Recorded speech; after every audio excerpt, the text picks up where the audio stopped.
Alrighty, folks, we're here to talk about a potential rebuild for the Montreal Canadiens. We don't know if that's the actual case, but it starts with this week's move. Alongside me, Alex, my name is Mackie. We're missing Justin tonight. Together, we make the No Respect podcast.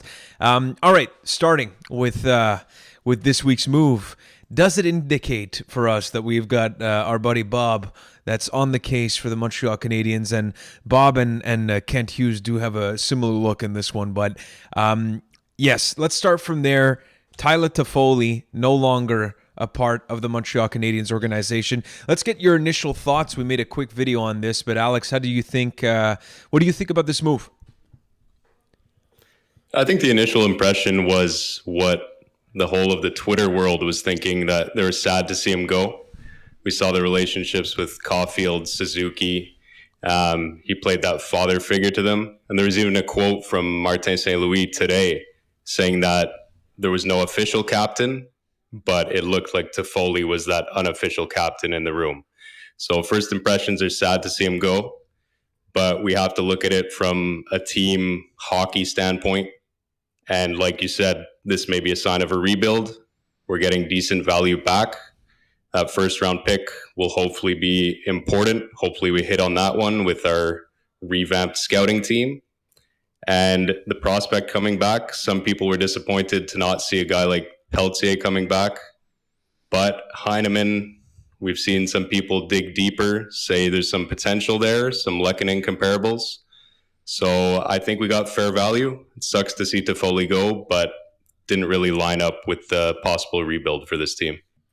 Yeah, recapping the deal on hand here, it's a first, a fifth round pick in 2022, the upcoming draft. Tyler Pitlick, which apparently is not Rem or Rhett Pitlick's brother, but cousin. I was corrected, so thank you, Matt Montreal 1234 for that.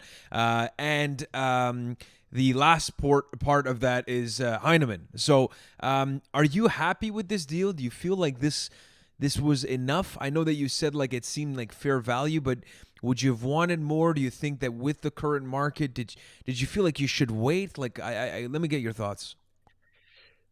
I think absolutely, as a Habs fan, you want more. You want one of those big name prospects coming back. I think Calgary have three big name guys: Zeri, Coronado, I believe, and Peltier. So we got one of their prospects that they consider their second tier prospects. But you have to be realistic in that we get a first round pick. I don't know. I don't see a team giving us much more than what we got back. My only part that where I could see more value in Toffoli is the contract. Obviously, is one of our fair deals on the team, a very good value contract for the contribution he brings. But overall, looking at it as not a Habs fan, but just a general hockey fan, I think it's fair value on the deal. You always want that potential superstar, but I think you have to be realistic, and I think it's a fair deal. Yeah, definitely a fair deal. The only question I have, I know that some of our listeners are okay with this trade.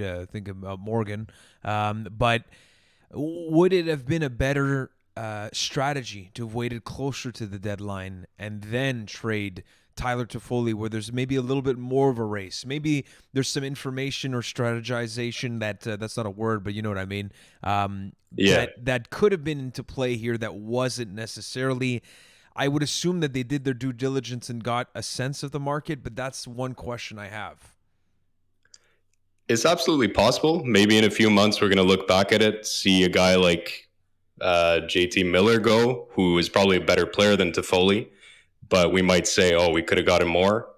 But like you said, I'm sure they did their due diligence.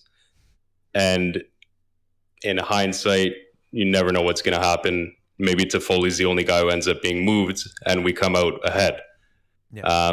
So yeah, I don't know. I'm sure in 3 months we'll be proven wrong and everyone will say we're stupid, but I think we got a fair deal and it is what it is. It sucks, but this is the direction the team's taking. Well, let's talk about that. So there's a couple of other trading blocks. We spoke about Jeff Petrie, but let's talk about Ben Sherratt because there's news on that front that he should be traded in the next 7 to 10 days.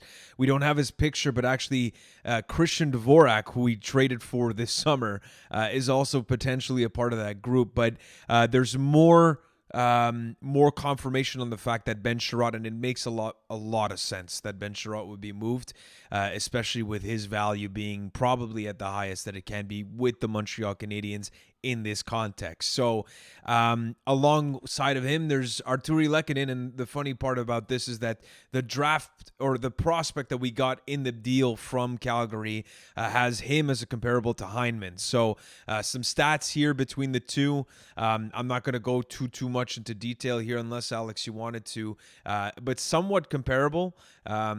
Looking at Hyndman right now, he's having a pretty good season. Nothing like spectacular, I would say, but still pretty decent numbers for a youngster in the SHL. So yeah, coming back to this whole situation and Bob, the builder. Do you guys, or I should start with you, Alex, because nobody's going to be interacting with us in the video. Do you think that this is the start of a rebuild? Yeah, I think the Toffoli move is the clear indication of that because as much as he was trade bait, I think this is the guy that fans and myself would have been most surprised to see move, at least the first piece leaving, and he was moved. So I think it's a clear indication. Again, like I said earlier, he was the best contract on our team. He was producing, he had those leadership qualities, everything. He had everything going for him. And the only reason you move a guy like that who loved to be in Montreal is that you're moving on, basically. You know that this team won't be competing for the next 3 years, let's say, and you want to start fresh, start something new. Again, it sucks to see him go, but I think it's a clear indication from management. I don't know. I'm not sure if I agree. I think that the part that I have difficulty judging still is if it's going to be a full rebuild or if it's going to be a little bit of like a reset. And because Tyler Toffoli's contract enables you to get a package, maybe people would have been asking, why not Brendan Gallagher? It's because if you do Brendan Gallagher, you're not necessarily going to be getting full value for that contract within this context and what we think that this player can bring, especially this season, which has been a low for obviously all of the Montreal Canadiens. But that's the part that is still a question mark. Like a Ben Sherratt, if you make that move, does that mean that we're going to be rebuilding from the foundation? I don't think so. It's when you start moving pieces like Brendan Gallagher, Carey Price, and these are difficult things to move because of their contracts. So I'm not sold yet. I do know that the Habs are ready to deal, and that makes sense.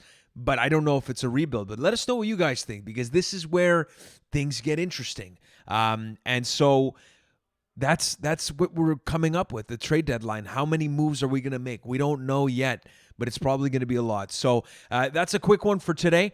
For Alex, for Mackie, for Justin, we make the No Respect podcast, and let us know what you think. Are you all in for the rebuild? Or are you a little bit on the fence? Do you want to be competitive? If you are, that ship has sailed. All right, have a good one, and we'll see you guys relatively soon.